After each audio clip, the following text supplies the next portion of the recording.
Buenas noches, hermanos. Vamos a continuar con los estudios sobre la iglesia y particularmente lo que estamos tratando, la membresía bíblica. Y este es nuestro tercer estudio. Estamos respondiendo la pregunta: ¿qué es un cristiano según la Biblia? Y hoy, aunque hemos sido muy general, pero no obstante profundos en algunos detalles, y bueno, vamos a continuar con este tercer estudio y con el cual queremos finalizar, Dios mediante, la respuesta a esta pregunta que hemos considerado y lo cual es importante. Así que vamos a orar, hermanos, para que el Señor nos ayude y sea obrando en nuestros corazones a través de esta exposición. Oremos, hermanos. Soberano Señor, gracias te damos por tu misericordia, tu fidelidad, tu gran amor.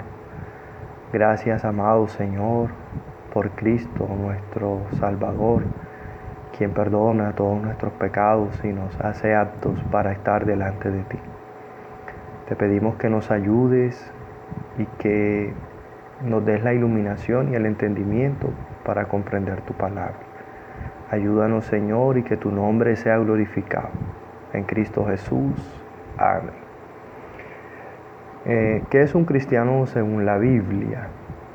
Es la pregunta que hemos hecho y debo decir o recordar que en esto estamos siguiendo un escrito del pastor Albert Martí, al cual sobre todo en este estudio citaré ampliamente.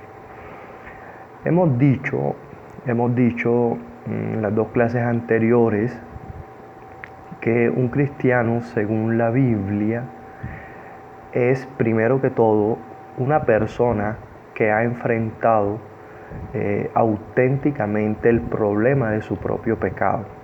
Y en esto hablamos de que el cristiano es consciente de su doble problema.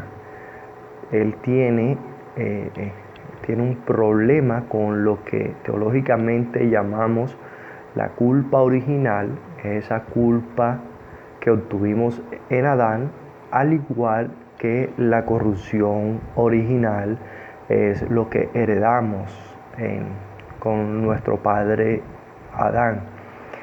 De manera que esto hace que nosotros, los humanos, nosotros tengamos un serio problema con Dios por causa del pecado. Como hemos visto, hermanos, esto es un asunto que no debemos tomar a la ligera, es un problema serio, profundo, que solo por medio de la gracia y la obra de Cristo podemos solucionar.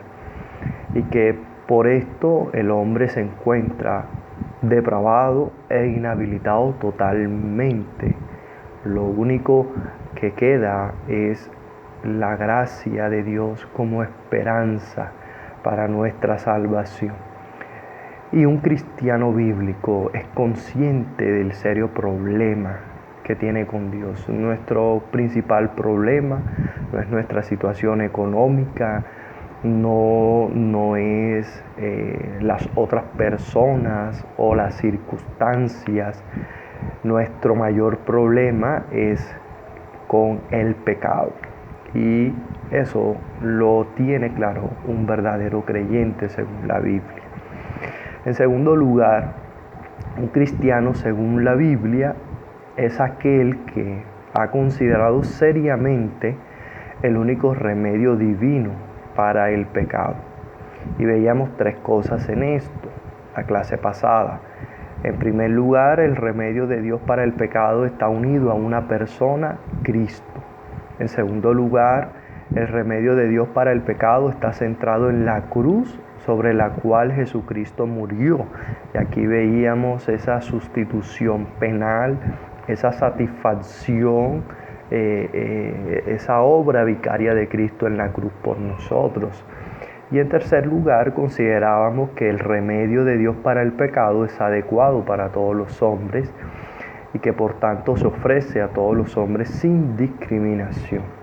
Ahora, hermanos, antes de continuar, quiero recordar que esta pregunta es una pregunta crucial e importante de la que no podemos, como decíamos en el primer estudio, de la que no podemos darnos el lujo de tener una idea vaga, pues ¿qué es un cristiano? Es un asunto de vida o muerte eterna. Y decíamos que podíamos ser ignorantes en algunas cosas que incluso pueden considerarse irrelevantes. Por ejemplo, no necesitamos saber cómo se produce la leche en una vaca para poder disfrutarla. Podemos darnos el lujo de ignorar todo el proceso. Pero saber quién es o no un verdadero creyente, esto es un asunto vital.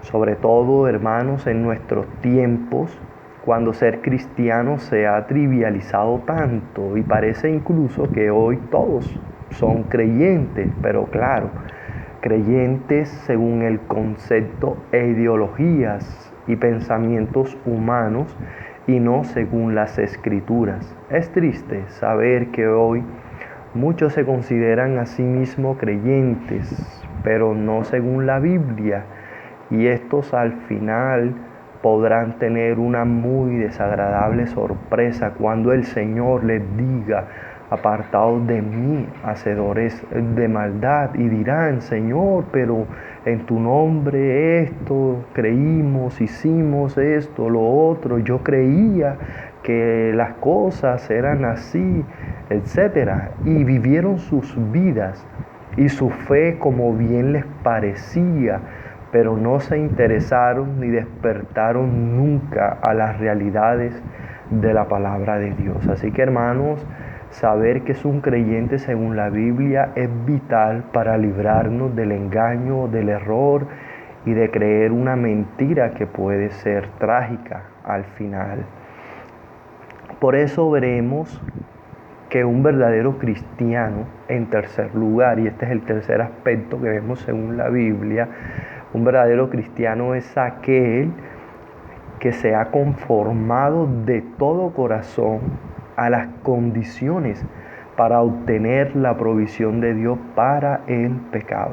Eso vamos a ver y vamos a desarrollar en esta noche. Un verdadero cristiano es aquel que se ha conformado de todo corazón a las condiciones para obtener la provisión de Dios para el pecado. Es decir, el creyente verdadero se ciñe a lo que Dios requiere. Como hemos de saber, nosotros no ponemos ni las condiciones ni los términos.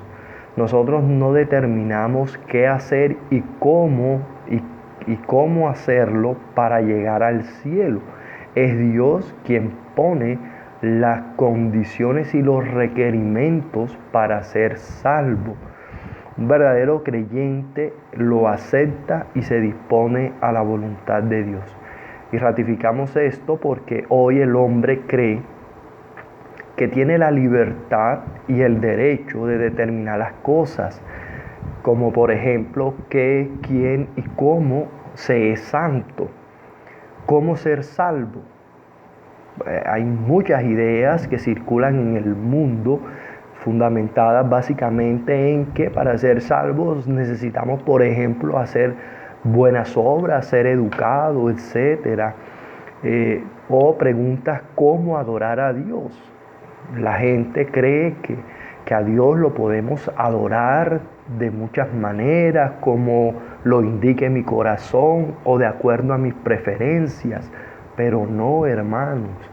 Es Dios quien determina todas estas cosas, porque nuestro corazón, el cual es engañoso más que todas las cosas, siempre va a tender a hacerlo para nuestra pecaminosidad o nuestra inclinación.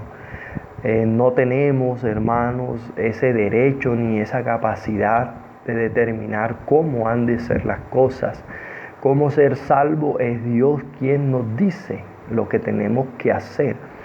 Y pretender que nosotros podemos determinar o definir humanamente qué hacer o no, es una simple ilusión. Así que por esa razón debemos ir a la palabra y ver lo que Dios nos dice.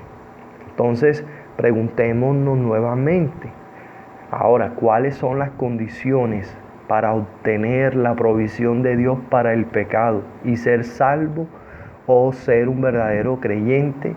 ¿Cuáles son las condiciones, hermanos, para entrar al cielo? ¿Cuáles son las condiciones para experimentar la salvación real en Cristo? Para ser un verdadero creyente. Entonces, tenemos que ir a las Escrituras para poder determinarlo. No podemos darnos el lujo de basar esta respuesta en las ideologías de este mundo, pues podrían estas, como sabemos, estar en un serio y grave error. Entonces vamos a mostrar por las Escrituras que las condiciones para obtener la provisión de Dios para la salvación son dos, básicamente. Una es arrepentimiento y la otra es fe. En otras palabras, para ser salvo o ser un verdadero cristiano, tú tienes que aceptar las condiciones de Dios. Y en este caso es arrepiéntete y cree. Acerca de los inicios del ministerio de Jesús, encontramos básicamente esto. Esto fue lo que Jesús predicó. En Marcos capítulo 1, versos 14 y 15, miren lo que el Señor dice. Después que Juan fue encarcelado, Jesús vino a Galilea predicando el evangelio del reino de Dios, diciendo: el tiempo se ha cumplido y el reino de Dios se ha acercado.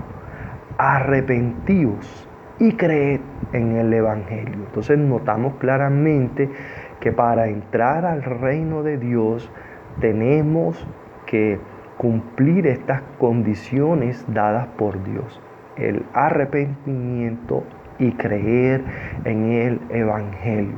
Si no hacemos estas dos cosas, que no lo vamos a ver acá, pero creemos que tanto el arrepentimiento como la fe son una gracia, un don de Dios, ¿verdad? Entonces vamos a ver que esto lo requerimos y es completamente necesario para ser un verdadero cristiano. Arrepentimiento y fe. Y el verdadero cristiano asume, hermano, y se conforma a esto que Dios ha determinado para ser salvo.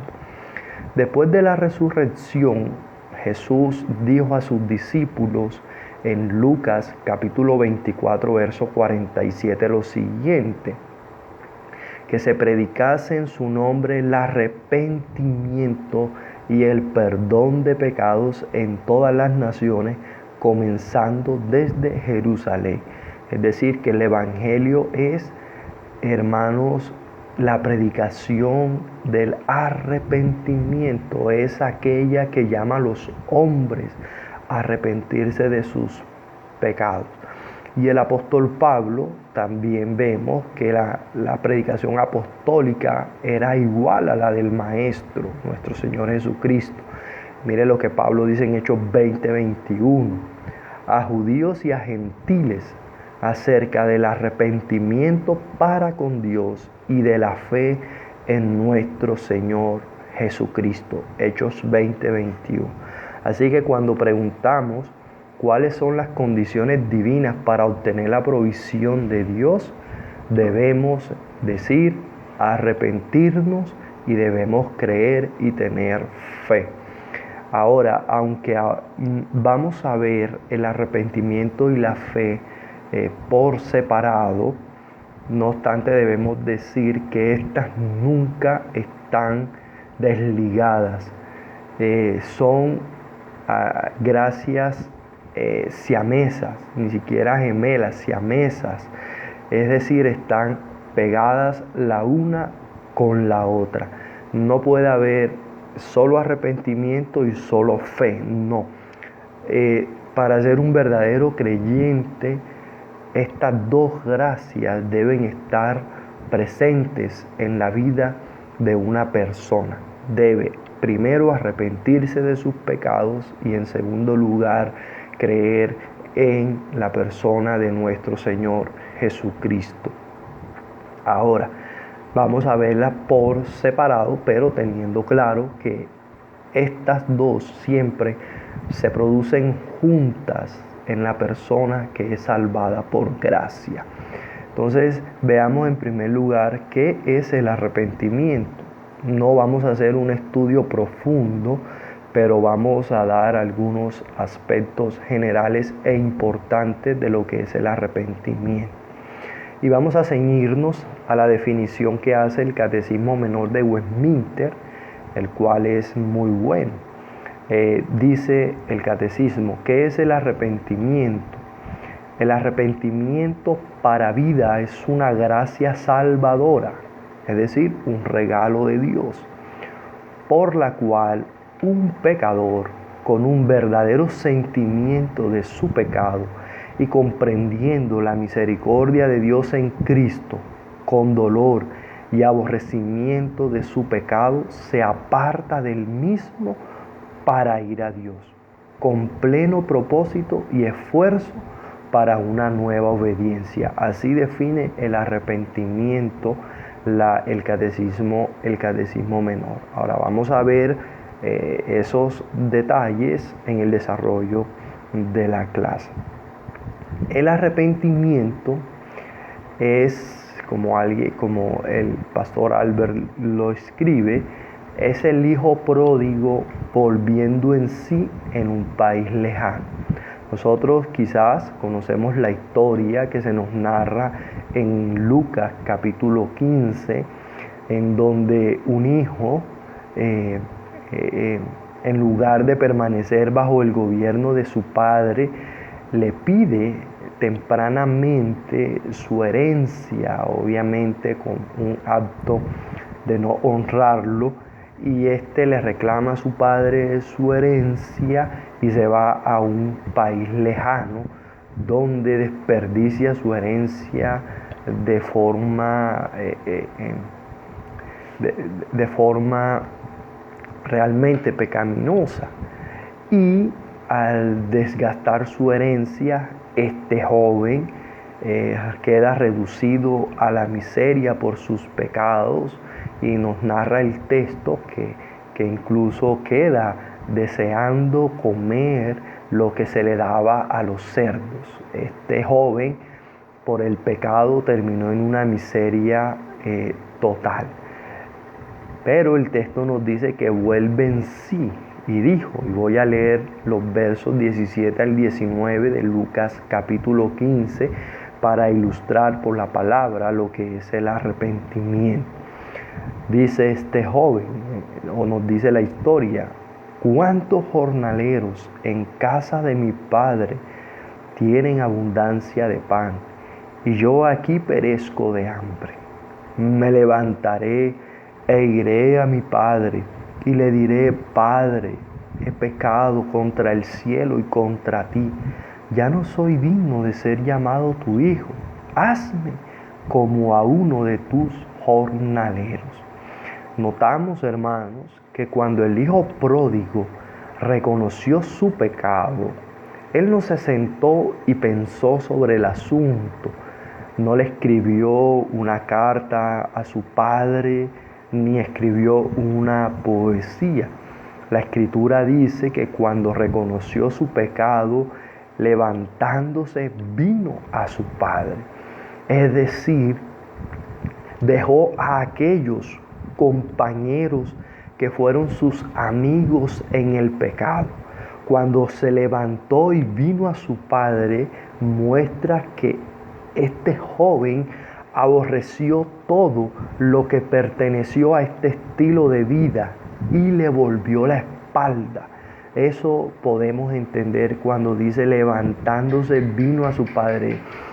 Él se arrepintió, se reconoció su pecado y al volver a su padre le dio la espalda a todo aquello en lo que se había sumergido. Y preguntemos, ¿y qué le trajo de nuevo a casa? ¿Qué fue lo que le motivó? La confianza de que había un Padre misericordioso, con un gran corazón, con un gobierno justo, que le podría recibir amorosamente. Ahora, este joven no escribió diciendo: Padre, las cosas se me están poniendo difíciles aquí, mi conciencia me está atacando por las noches. ¿Por qué no envías dinero para ayudarme o vienes a visitarme para hacerme sentir bien? Muchas personas ven el arrepentimiento de esta manera, que a veces pueden estar cargados en su conciencia, sentirse miserables, culpables, y a veces lo hacen con la intención de sentirse bien, pero no es tanto así, hermano.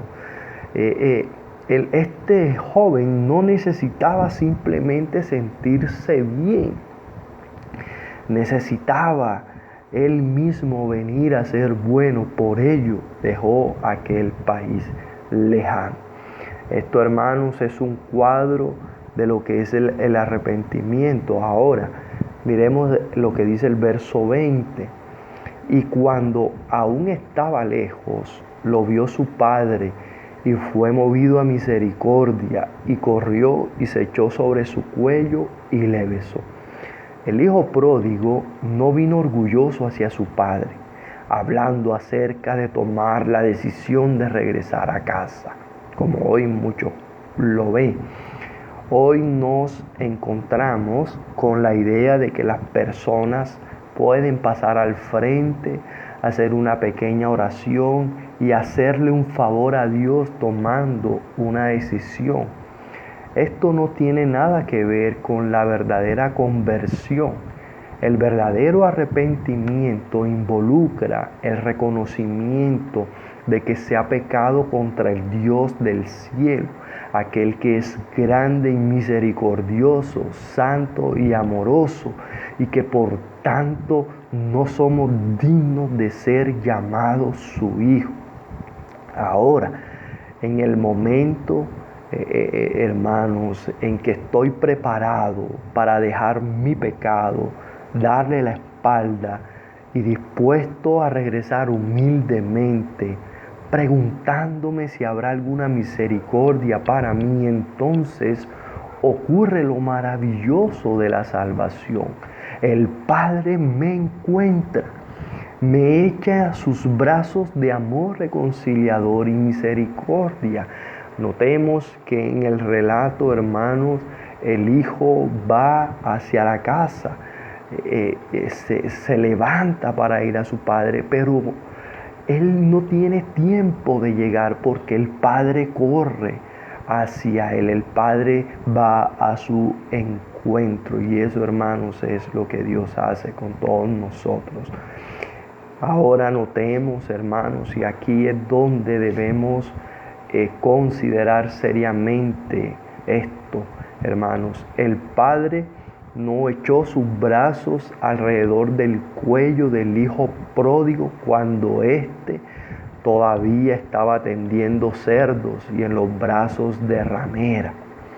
Quizás algunos de ustedes están involucrados en fornicación o desarrollando una intimidad inapropiada o mirando aquello en la televisión que alimenta sus pasiones y aún así invocan el nombre de Cristo.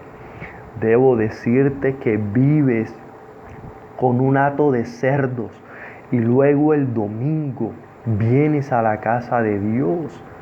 Deja la hacienda de los cerdos y tus guaridas de pecado. Abandona, el arrepentimiento es abandonar tus prácticas, tus hábitos de indulgencia carnal. El arrepentimiento es estar lo suficientemente dolido como para dejar tu pecado. Y eso lo vemos ilustrado en el hijo pródigo.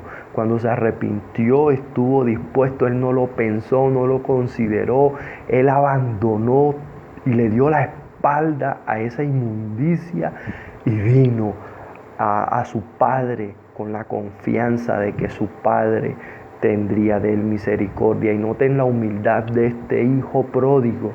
No vino a reclamar otra vez ser hijo, sino que simplemente ser un jornalero. Y aquí donde vemos la misericordia de Dios. Pero cuando nos arrepentimos, venimos humillados, cabizbajos, sabiendo la gran maldad que hemos cometido ante nuestro Padre Dios. Así que arrepentirnos es abandonar las prácticas y los hábitos de indulgencia carnal. El arrepentimiento, repito, es estar lo suficientemente dolido como para dejar el pecado. Dice este autor que nunca conocerás la misericordia perdonadora de Dios mientras estés casado a tus pecados. El arrepentimiento es el divorcio del alma del pecado, pero siempre estará, recuerda, unido a la fe. Eso, hermano, en modo general, y vamos a ver algunos pormenores del arrepentimiento. Ahora preguntemos qué es la fe. Bueno, la fe, si el arrepentimiento es apartarme del pecado, divorciarme del pecado, la fe, hermano, es la contraparte. La fe es correr a Cristo. El arrepentimiento es alejarme y correr del pecado. Y la fe, por así decirlo, me indica a dónde voy a ahora huir o correr. Así que la fe básicamente es echar el alma sobre Cristo tal y como Él es ofrecido en el Evangelio. En Juan capítulo 1 verso 12 dice: mas a todos los que le recibieron, a los que creen en su nombre, les dio potestad de ser hechos hijos de Dios. La fe en la Biblia es comparada con beber de Cristo, porque en mi sed del alma yo bebo de Él. La fe es comparada con mirar a Cristo, seguir a Cristo, huir a Cristo. Y la Biblia usa muchas analogías, y el resumen de todas ellas podría ser que en la miseria de mi necesidad me lanzo sobre el Salvador, confiando en Él para que sea todo lo que ha prometido ser a pecadores necesitados. Y esto lo vemos también en la historia del hijo pródigo. Él no solo se quedó arrepentido, sufriendo su dolor por el pecado, sino que fue y se levantó a donde el Padre. Y ahí está la fe, la confianza en que nuestro Padre, a pesar de nuestros pecados, nos ha, hermanos, de recibir en misericordia. La fe no lleva nada a Cristo, sino solo una mano vacía que toma a Cristo y todo lo que hay en Él. Ahora, ¿qué hay en Cristo? Pleno perdón de todos mis pecados. Tener la confianza y la certeza y la tranquilidad de nuestro corazón, experimentar esa bienaventuranza, hermanos, de que no importa cuán oscuros y nublados y perversos hayan sido nuestros pecados, tener la fe de que Cristo nos hará blancos y nos limpiará de todas nuestras culpas. Entonces, hermanos, la fe es saber que en Cristo hay perdón de todos mis pecados, cualquiera que hayan sido. Su obediencia perfecta, es saber que su obediencia perfecta es puesta a mi cuenta, que su muerte es tomada como la mía. Es saber que cuando Cristo murió en la cruz, yo allí estaba siendo crucificado con Él. Es saber que en Él se encuentra el don del Espíritu La fe es saber que en Cristo tenemos la adopción, la santificación y finalmente la glorificación. Están todas y solamente en Él. La fe, al tomar a Cristo, recibe todo lo que está en Él. Como dice 1 Corintios 1:30, mas por Él estáis vosotros en Cristo Jesús, el cual nos ha sido hecho por Dios sabiduría, justificación, santificación y redención. Es, hermanos, estar en Cristo es saber que en Él está todo, hermano. La sabiduría, el perdón, la redención, la santificación. Entonces, ¿qué es un cristiano bíblico?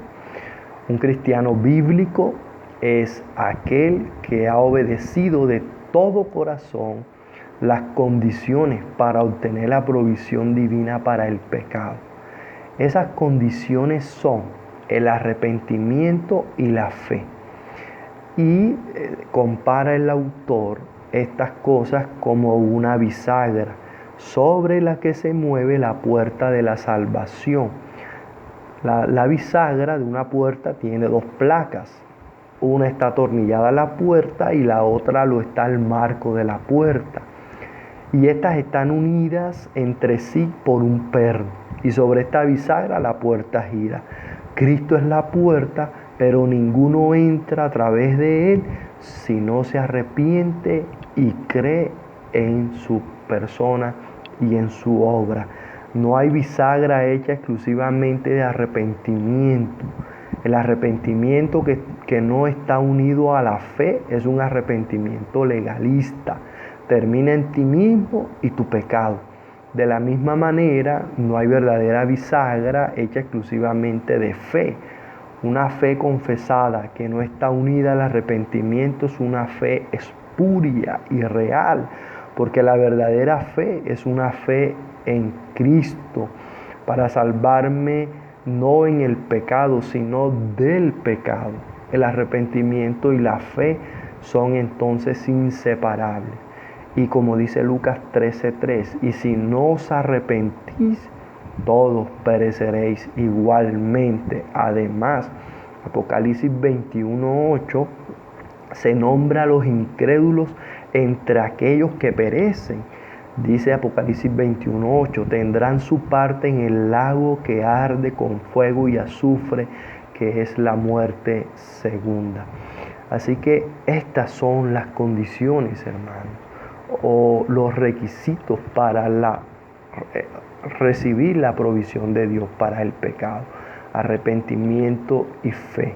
Y un creyente bíblico es aquel que se ha arrepentido, reconocido sus pecados y ha entendido que solo a través de Cristo puede lograr el perdón de su pecado. No existe nada aparte de Cristo que nos pueda brindar ese perdón que necesitamos por nuestros pecados. Ahora, por último, hermanos, un cristiano bíblico es una persona también que manifiesta en su vida ese arrepentimiento y que esa fe son reales. Es decir, este arrepentimiento y fe no queda solo en palabras. Según la Biblia, el arrepentimiento y la fe se evidencia a través de la vida de la persona. Pablo, por ejemplo, predicó que los hombres debían arrepentirse y volverse a Dios haciendo obras dignas de arrepentimiento. Eso está en Hechos capítulo 26, verso 20. Dice, sino que anuncie primeramente a los que están en Damasco y Jerusalén y por toda la tierra de Judea, y a los gentiles que se arrepintiesen y se convirtiesen a Dios, haciendo obras dignas de arrepentimiento.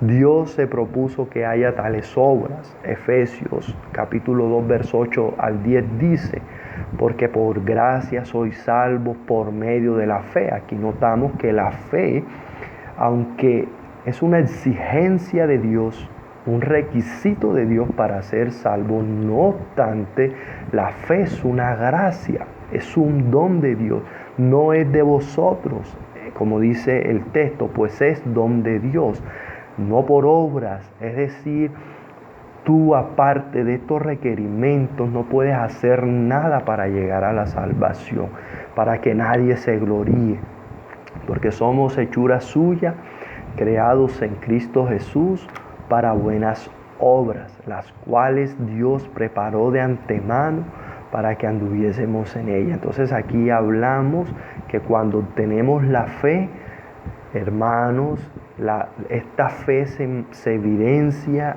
en buenas obras. Y lo que este texto enseña es que somos salvos no por obras, sino para buenas obras. Es lo que se enfatiza en este texto. Mire el contraste, no por obras. La salvación no es por lo que tú puedas hacer.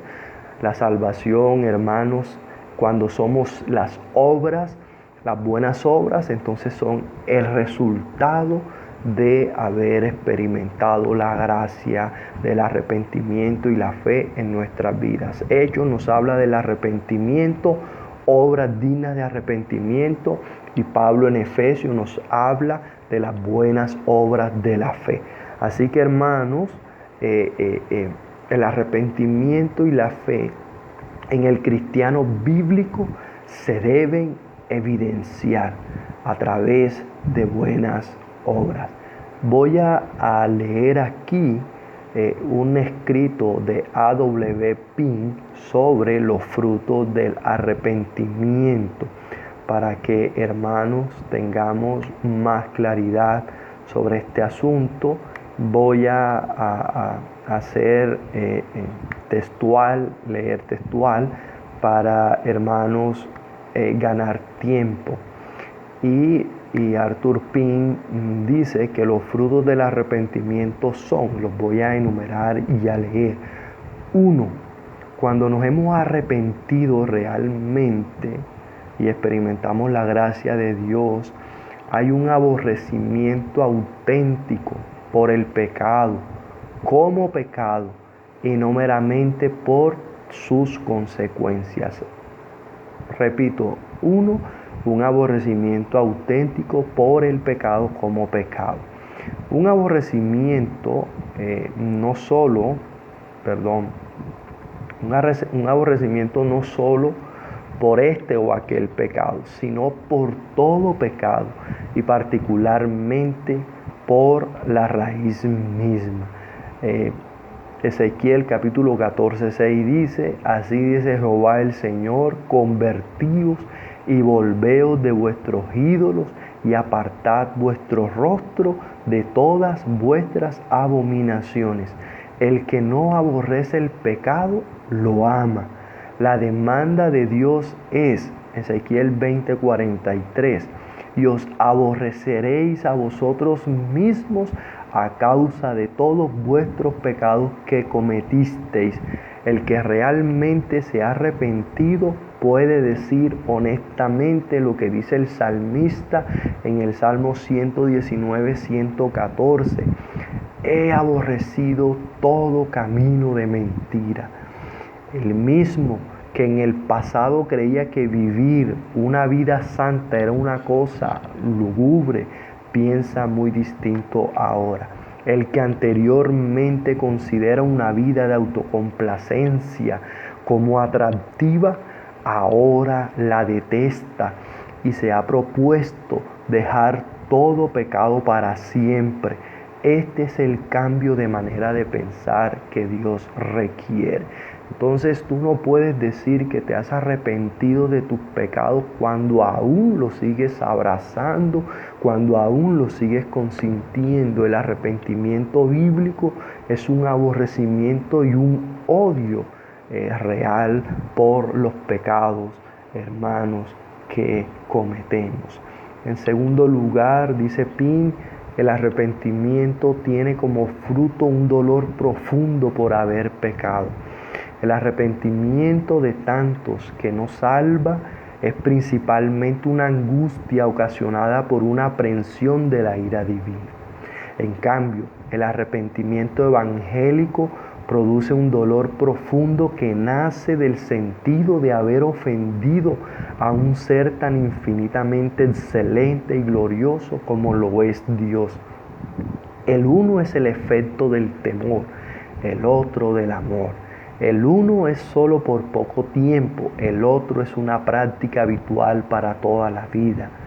Muchos están llenos de pesar y remordimiento por una vida desaprovechada, pero aún así no tienen un dolor agudo en el corazón por su ingratitud y rebelión contra Dios. Recuerda, el hijo pródigo: he pecado contra el cielo y contra ti. No era un mero remordimiento por haber fracasado en la vida o haber hecho lo malo.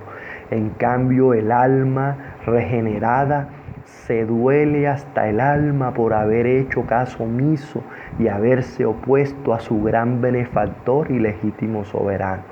Este es el cambio de corazón que Dios requiere. Entonces, cuando se aborrece el pecado, hay un cambio en la manera de pensar. Cuando se duele por el pecado, hay un cambio en el corazón que Dios requiere. Fuiste, como dice 2 Corintios 7, 9 al 10, fuiste contristado para arrepentimiento, porque habéis sido contristados según Dios, porque la tristeza que es según Dios produce arrepentimiento para salvación. Tal contrición es producida en el corazón por el Espíritu Santo y tiene a Dios como su objeto. El dolor por haber despreciado a un Dios tal, por haberse rebelado contra su autoridad y haber sido indiferente hacia su gloria. Esto es lo que causa que lloremos amargamente. El que no se ha entristecido por el pecado siente placer en él. Dios requiere que aflijamos nuestra alma. Su llamado es: convertíos a mí con todo vuestro corazón, con ayuno y lloro y lamento.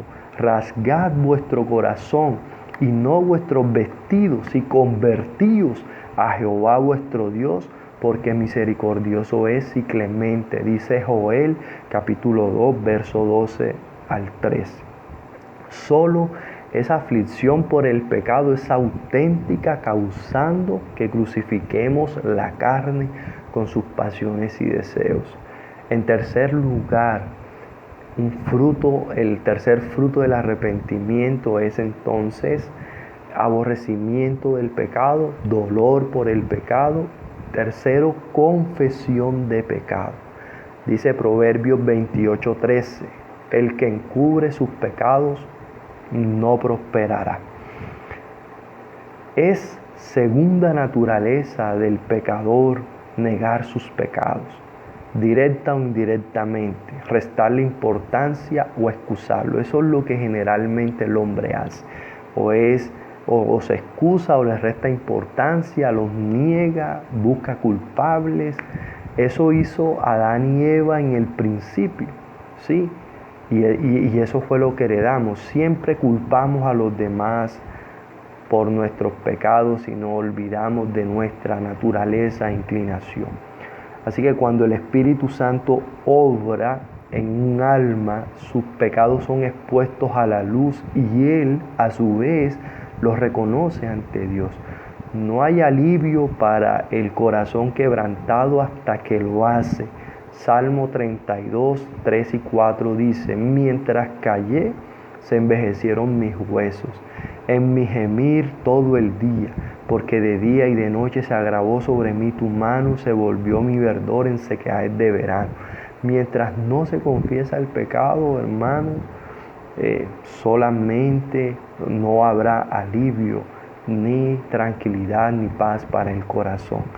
Debemos entonces, cuando nos arrepentimos, tenemos como fruto reconocer francamente y con un corazón contrito nuestros pecados. Es una orden si hemos de mantener en paz nuestra conciencia. Y esta confesión de pecado es un cambio de actitud que Dios requiere. Entonces, cuando nos arrepentimos, debemos cambiar nuestra manera de pensar, debemos cambiar nuestro corazón y cambiar nuestra actitud. Es lo que Dios requiere. En cuarto lugar, un fruto del arrepentimiento es dejar definitivamente el pecado. El pecado se aborrece, el pecado se aborrece, nos dolemos por él, lo confesamos y definitivamente nos apartamos. Seguramente no habrá nadie aquí tan aturdido por el audaz de una indiferencia infernal como para imaginar que puede deleitarse en sus lascivias y después usar las vestiduras blancas de los redimidos en el paraíso. Si se imaginan ustedes que pueden ser partícipes de la sangre de Cristo y a la vez beber de la copa de Belial, si se imaginan que pueden ser miembros de Satanás y a la vez miembros de Cristo, tienen menos inteligencia de la que parecen tener. No, ustedes saben que la mano derecha tiene que ser amputada y el ojo derecho arrancado, que tienen que renunciar a los pecados más queridos si van a entrar en el reino de Dios. Eso es lo que comenta Spurgeon en un sermón sobre Lucas capítulo 12, verso 24. El Nuevo Testamento, dice Pin, usa 3 palabras griegas para presentar diferentes fases del arrepentimiento. Primero, metanoeo, que significa un cambio en la manera de pensar, Mateo 3:2. Segundo, metanolomai, que significa un cambio en la manera de sentir, Mateo 21:29 y verso 32. Y tercero, metanoia, que significa un cambio en la manera de vivir, Mateo 3:8, 9:3, Hechos 20:21. Tienen que darse los 3 para que haya un arrepentimiento auténtico, un cambio en la manera de pensar, un cambio en la manera de vivir y un cambio en la manera de sentir. Muchos experimentan, dice Pin, un cambio en su manera de pensar. Por ejemplo, son educados, saben la diferencia entre el bien y el mal, pero siguen desobedeciendo a Dios. Algunos hasta se sienten inquietos o les remuerde la conciencia, pero siguen en pecado. Algunos se reforman, pero no por amor a Dios y aborrecimiento por el pecado. El verdadero arrepentimiento produce cambios en estas 3 áreas. De lo contrario, no es, verdadero arrepentimiento. En quinto lugar, un fruto del arrepentimiento va acompañado de restitución donde es necesario y posible. Es decir, que ningún arrepentimiento puede ser auténtico si no va acompañado por una transformación total de la vida. La oración del alma auténticamente arrepentida es la que dice el Salmo 51:10. Crea en mí, oh Dios, un corazón limpio y renueva un espíritu recto dentro de mí. Y cuando uno realmente anhela estar bien con Dios, anhela estarlo también con su prójimo. Entonces, hermanos, ahí es cuando aquel que en su vida pasada ha agraviado a alguien y ahora no hace todo lo que esté dentro de su alcance para reparar el mal que hizo, por cierto, no se ha arrepentido. Si por ejemplo tú has sido un mal padre, un mal esposo o un mal hijo, ahora te arrepientes y haces todo para enmendar y para restituir donde es necesario. Y eso es el ejemplo que vemos en Zaqueo cuando devolvió por cuadruplicado lo que había robado. Y de modo que el arrepentimiento trae como fruto restitución donde es necesario y posible. Vamos y nos acercamos a donde esas personas que hemos ofendido, agraviado o a las que le hemos fallado. Así que no solamente el arrepentimiento no solamente restablece nuestra relación con Dios, sino también con nuestro prójimo de aquí en adelante. En sexto lugar, estos frutos del arrepentimiento son permanentes. El verdadero arrepentimiento va precedido por una comprensión de la hermosura y excelencia del carácter divino y una aprehensión por lo extremadamente grave del pecado de haber tratado con desprecio a un ser tan infinitamente glorioso. Al ir creciendo en la gracia y en el conocimiento del Señor y de nuestra deuda y responsabilidades para con Él, nuestro arrepentimiento se profundiza, nos juzgamos a nosotros mismos más a fondo y asumimos un lugar cada vez más bajo ante Él. Cuanta más sed tiene el corazón por un andar más íntimo con Dios, más descartaremos todo lo que lo impide. Y aquí tenemos el ejemplo del apóstol Pablo cuando en Timoteo 1 escribe que de los pecadores Él es el primero. Así que vemos que el arrepentimiento o la verdadera conversión, en lugar de hacernos personas orgullosas, personas todas poderosas, la verdadera gracia nos hace humildes, nos hace ser y sentirnos pobres en espíritu y decir como Pablo, de los pecadores yo soy el primero. El arrepentimiento en la vida del verdadero cristiano es toda la vida. Cuando Jesús enseñó a orar a sus discípulos en el Padre Nuestro, les enseñó así: Padre, danos el pan de cada día y perdona nuestras ofensas, como también nosotros perdonamos a quienes nos ofenden. Y así como pedimos el pan todos los días, debemos orar pidiendo perdón de manera diaria, porque aunque somos creyentes, aún pecamos. Y el verdadero creyente no es aquel que se siente plenamente capaz, perfecto y ya santo, sino que es aquel que cada vez es más consciente de su pecado, es más consciente de lo que le falta para alcanzar la perfección en Cristo Jesús. A veces los creyentes somos fáciles para excusarnos en nuestros pecados, como escribe Bruck. Él comenta que a veces nos excusamos: es que bueno, David pecó, Pedro pecó, negó a Jesús, y a veces nos excusamos con nuestros pecados, con los pecados de estos hombres, y decimos: bueno, si David pecó, ¿qué se deja de mí? Pero piensa en cómo estos hombres se arrepintieron y ojalá imitemos cómo ellos se arrepintieron. Nosotros vemos el arrepentimiento de David, quizás seguimos el ejemplo de David en su pecado, pero la pregunta es: ¿seguimos el ejemplo de David en su arrepentimiento? ¿Te arrepientes tú, amado hermano, como lo hizo David o como lo hizo Pedro cuando negó al Salvador?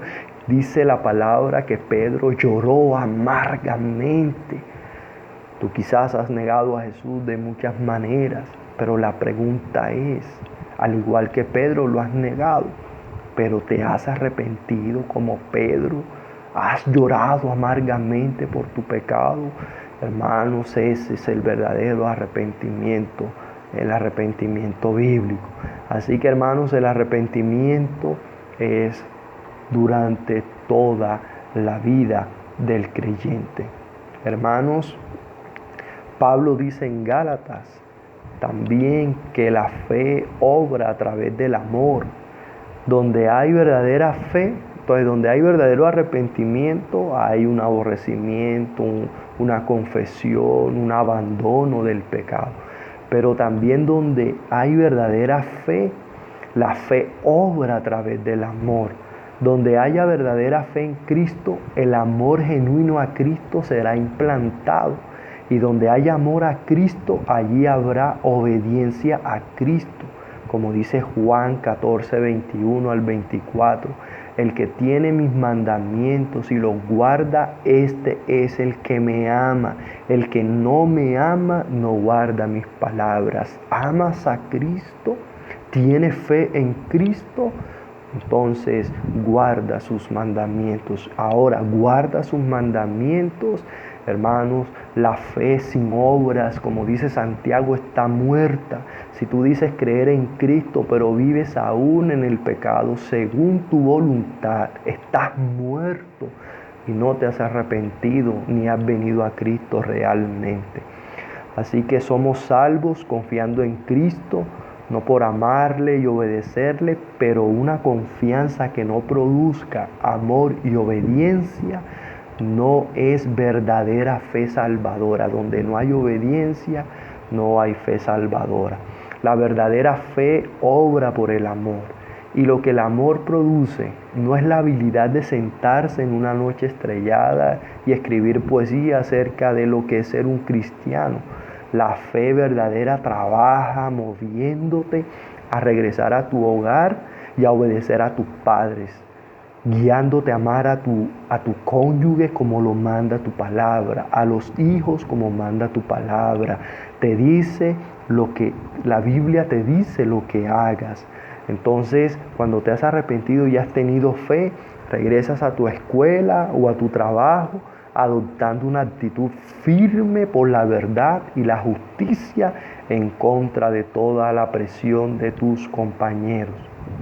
La fe verdadera te hace estar dispuesto a ser tomado como un tonto o loco, dispuesto a ser considerado anticuado o fuera de moda, porque crees que hay criterios morales y éticos que son eternos e inmutables. Cuando tienes fe y arrepentimiento, estás dispuesto a creer en la castidad, en la santidad de la vida humana, a permanecer firme contra el sexo prematrimonial, el asesinato de los bebés en el vientre de sus madres. Porque Jesús dijo: el que se avergonzare de mí, de mis palabras en esta generación adúltera y pecadora, el Hijo del Hombre se avergonzará también de él cuando venga en la gloria de su Padre con los santos ángeles. Marcos 3, 8, 38. ¿Qué es un cristiano bíblico? Entonces no es uno que simplemente dice: oh sí, yo sé que soy pecador, que tengo un corazón malo, sé que la provisión de Dios para los pecadores se halla en Cristo y en su cruz, y que es adecuado y ofrecido libremente a todos. Yo sé que viene a todos los que se arrepienten y creen. Esto no es suficiente.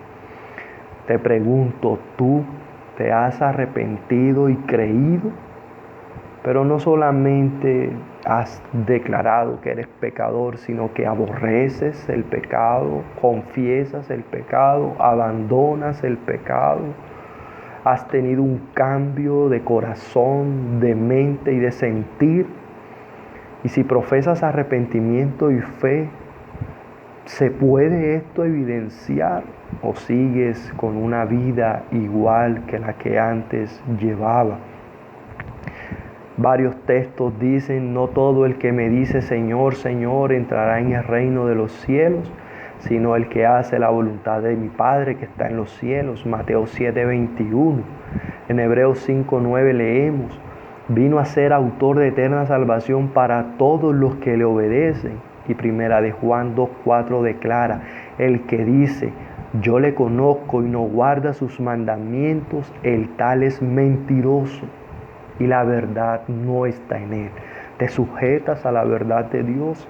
Eso es lo que produce la verdadera fe y el verdadero arrepentimiento. Posees una vida de unión a Cristo, obediencia a Cristo y confesión de Cristo. Te pregunto, ¿está tu conducta marcada por la adherencia a los caminos de Cristo? Claro, no de manera perfecta, eso en esta vida es imposible. Por eso cada día debes orar: perdóname mis pecados como perdono a aquellos que pecan contra mí. Pero al mismo tiempo puedes también orar: porque para mí el vivir es Cristo y el morir es ganancia. O en las palabras del himno: Jesús, mi cruz he tomado para dejarlo todo y seguirte a ti. Un verdadero cristiano sigue a Jesús. ¿Cuántos de nosotros somos cristianos bíblicos y verdaderos? Responde a esta pregunta mientras meditas en lo que se nos ha enseñado en tu mente y tu corazón. Pero recuerda, responde a esta pregunta según los criterios que hemos visto en su palabra. No te conformes con ninguna otra respuesta que no es aquella que se halle en la palabra de Dios. ¿Qué es un cristiano entonces según la Biblia? Uno que se ha arrepentido y ha venido en fe en Cristo, ha descansado y se ha entregado en cuerpo y alma a Cristo, ha corrido a Él, le ha abrazado y ha encontrado en Cristo su única esperanza. Pero recuerda que este arrepentimiento y esta fe, como hemos visto, se evidencia, hermanos, se evidencia, no son meras palabras. Así que para ser cristiano, hermano, debemos mirar lo que Dios demanda. Y cierro con esta cita. Si por lo tanto los pecadores han de tomar el camino más sabio a fin de ser más aptos para el uso de los medios de gracia, tienen que procurar seguir los designios de Dios y las influencias del Espíritu y esforzarse por ver y sentir su estado pecaminoso, culpable y perdido. Para este fin, tienen que renunciar a las malas compañías, desistir de sus pasatiempos desmedidamente mundanos, abandonar todo lo que tiende a mantenerlos en pecado y que apaga las acciones del Espíritu. Y hacia estos fines tiene que leer, meditar y orar, comparándose con la ley santa de Dios, tratando de verse a sí mismo como Dios lo ve y emitirse el mismo juicio que el mismo Dios emite, a fin de estar capacitados para aprobar de la ley y admirar la gracia del Evangelio, de juzgarse a sí mismo y apelar humildemente a la gracia de Dios a través de Jesucristo para todas las cosas y por medio de Él volver a Dios. Así que, hermanos, el arrepentimiento es una responsabilidad evangélica y ningún predicador merece ser considerado siervo de Cristo si guarda silencio sobre el tema. El arrepentimiento es requerido por Dios al igual en todas las épocas, y todos los hombres necesitan arrepentirse porque todos caímos en Adán. Y esto, hermanos, es lo que es un verdadero cristiano según la Biblia, uno que se ha arrepentido y que ha venido en fe a nuestro Señor Jesucristo. Hermanos, que el Señor les bendiga. Oremos, por favor. Padre, gracias por tu palabra. Gracias por Cristo, quien es la provisión para nuestros pecados. Es el remedio para nuestra enfermedad mortal del pecado. Tú has dispuesto que para recibir este remedio lo hagamos a través del arrepentimiento y la fe. Sin el arrepentimiento y la fe bíblica no hay salvación. Sin el arrepentimiento y la fe bíblica no se es verdaderamente cristiano. Por eso, Señor, te suplicamos que produzcas esta gracia en nosotros cada día, Señor. Y que a través de nuestras vidas esta gracia se evidencie, que aborrezcamos, confesemos, nos apartemos del pecado, que haya un cambio en nuestra manera de pensar, en nuestra manera de vivir y en nuestra manera de sentir. Y que a través de la fe seamos conducidos a la obediencia de tu palabra, Señor. Te pedimos que nos ayudes y que podamos, oh Dios, a través de las Escrituras, Señor, definir y verificar en nosotros si realmente somos verdaderos cristianos. Permítenos discernir estas cosas, pues son, como hemos visto, asuntos de vida o muerte. Alúmbranos por tu palabra y que tu Espíritu Santo nos guíe, nos exhorte, nos reprenda y nos dé la claridad para entender estas cosas. En el nombre de Cristo, en quien oramos. Amén. Hermanos, que el Señor les bendiga.